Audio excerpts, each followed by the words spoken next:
The cosmic shortcut, worm holes, white holes और the limits of space time. दोस्तों, आज के इस शानदार चर्चा में आप सभी का स्वागत है। आज हम ब्रह्मांड के कुछ ऐसे गहरे रहस्यों और इंटरस्टेलर ट्रैवल की उस सच्चाई को एक्सप्लोर करने वाले हैं जो सच में दिमाग हिला देने वाली है। हमारा यूनिवर्स लिटरली इतना विशाल है कि इसे पूरी तरह इमेजिन करना भी हमारे लिए मुश्किल है। तो चलिए बिना देरी किए इस माइंड बेंडिंग कॉस्मिक सफर की शुरुआत करते हैं। सबसे पहले एक बहुत ही गहरा और थोड़ा डरा देने वाला सवाल सामने आता है। क्या इंसानियत हमेशा हमेशा के लिए हमारी मिल्की वे गैलेक्सी में ही फंसी रहेगी? जरा सोचकर देखिए, अगर कल को हम अपने सबसे एडवांस टेलीस्कोप से किसी दूसरी गैलेक्सी में धरती जैसा कोई परफेक्ट प्लैनेट ढूंढ भी लें, तो क्या हम वहां कभी पहुंच पाएंगे?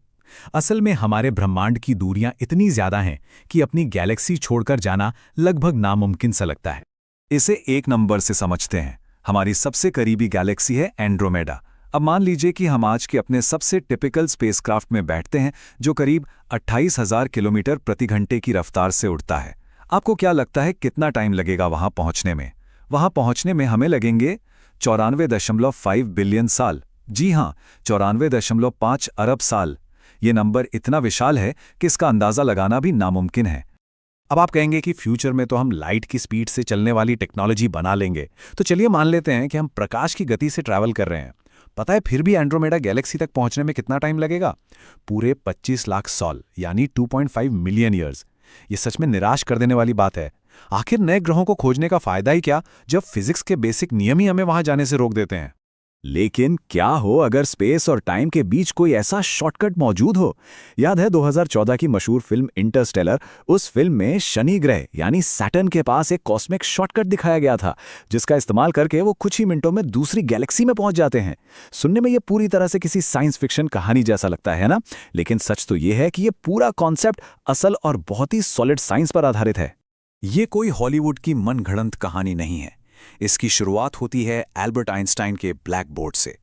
1915 में आइंस्टाइन ने अपनी फील्ड इक्वेशंस दुनिया के सामने रखीं। इन इक्वेशंस ने बताया कि बड़े-बड़े स्टार्स अपने वजन से स्पेस टाइम के जाल को कैसे मोड़ देते हैं।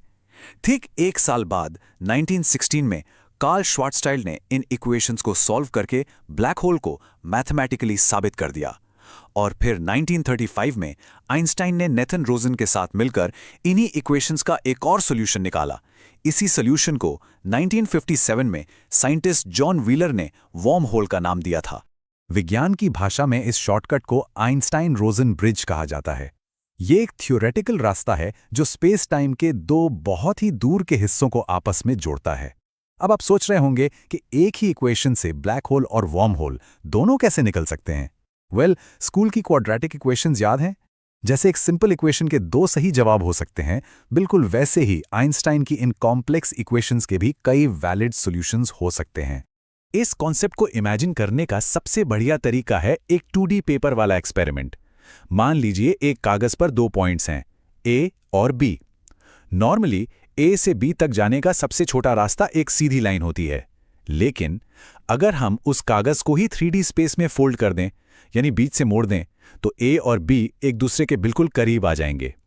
अब बस उनके बीच एक छेद कर दीजिए और वो दूरी सिर्फ कुछ मिलीमीटर की रह जाएगी। वार्म होल हमारी असल 3D दुनिया में लिटरली यही काम करता है। इसे एक और रियल लाइफ एग्जाम्पल से समझते हैं।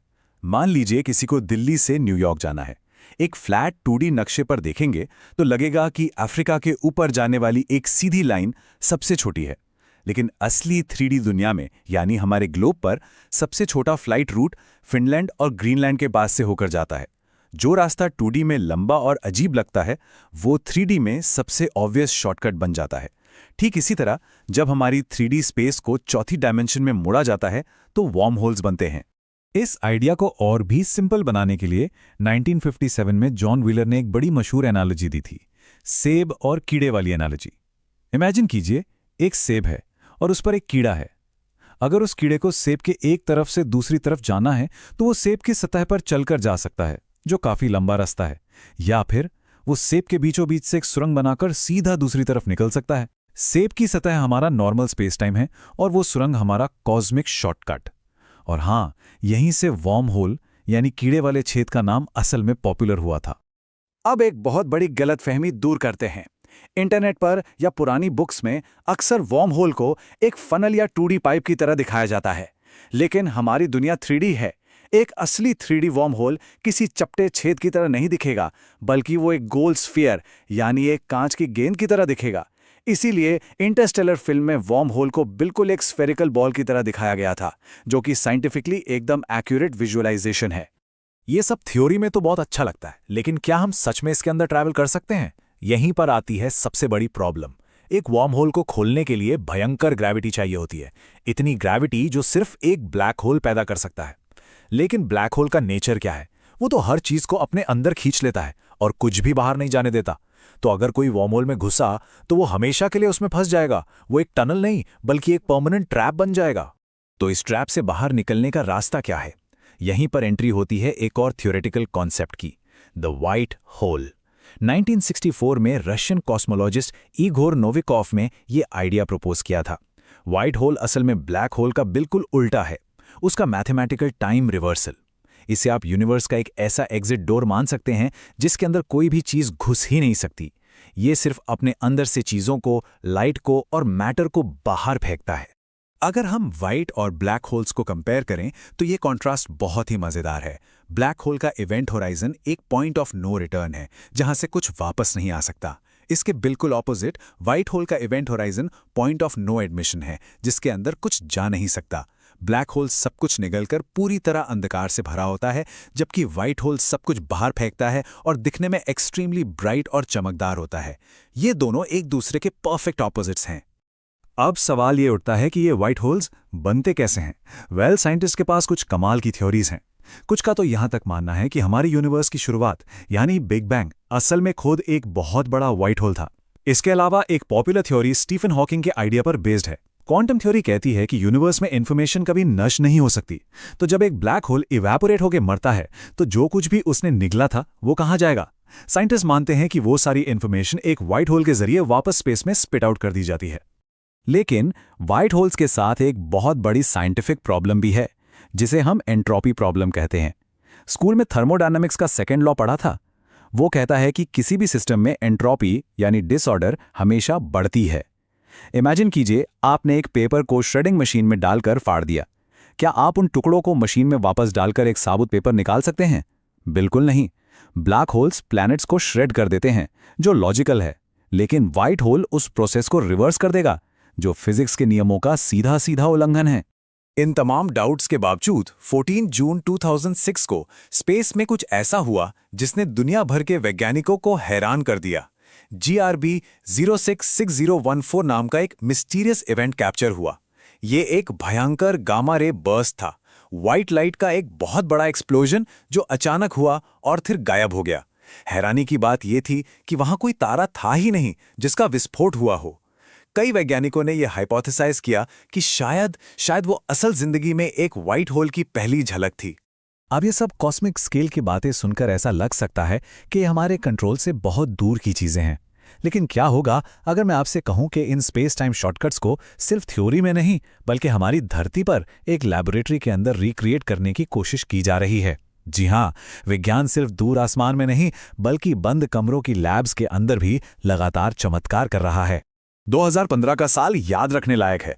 वैज्ञानिकों ने लैब के अंदर लिटरली एक मैग्नेटिक वॉर्म होल क्रिएट कर दिया था। हम सबने पढ़ा है कि चुंबक मैग्नेट के दो पोल्स होते हैं, नॉर्थ और साउथ, जिन्हें अलग नहीं किया जा सकता। लेकिन लिक्विड नाइट्रोजन बाथ में रखे गए कुछ स्पेशल सुपर कंडक्टिंग मटेरियल्स का इस्तेमाल करके उन्होंने मैग्नेट के पोल्स को अलग कर दिया। उन्होंने एक ऐसा इनविजिबल गैप बनाया जहां मैग्नेटिक फील्ड एक सिरे से घुसकर दूसरे सिरे से बाहर निकली। मतलब इलेक्ट्रोमैग्नेटिज्म के लिए हमने शॉर्टकट का कॉन्सेप्ट प्रैक्टिकली साबित कर दिया। और अगर किसी वजह से वॉर्म होल वाला प्लान काम ना आए तो हमारे पास एक और अचूक उपाय है, द एल्क्यूबियर ड्राइव। 1994 में थियोरेटिकल फिजिसिस्ट मिगेल एल्क्यूबियर ने एक ऐसा स्पेसक्राफ्ट प्रपोज किया जो लाइट की स्पीड से भी तेज चल सकता है, वो भी बिना फिजिक्स का कोई नियम तोड़े। ये स्पेसक्राफ्ट असल में आगे मूव नहीं करेगा, बल्कि ये अपने आगे के स्पेस टाइम को सिकोड़ देगा और अपने पीछे के स्पेस टाइम को फैला देगा। ये लिटरली स्पेस टाइम की लहरों पर सर्फिंग करने जैसा है। तो आज के इस एक्सप्लेनर से जो सबसे ज़रूरी टेक अवे है वो ये है कि आज जो चीज़ें हमें सिर्फ चॉकबोर्ड पर लिखी कुछ मैथमेटिकल इक्वेशंस लगती हैं, कल वही इंसानियत का भविष्य तय कर सकती हैं। जरा सोचिए, ब्लैक होल्स भी तो 100 साल पहले सिर्फ एक थ्योरी ही थे। तो क्या आने वाले कल में इन इक्वेशंस पर हमारी मास्टरी सचमुच हमारे लिए इस अनंत ब्रह्मांड के दरवाजे खोल देगी? क्या हम कभी सितारों के बीच अपनी असली जगह बना पाएंगे? ये एक ऐसा सवाल है जो हमें हर दिन कुछ नया खोजने और सीखते रहने के लिए इंस्पायर करता है। अगली बार आसमान की तरफ देखें तो सोचिएगा जरूर।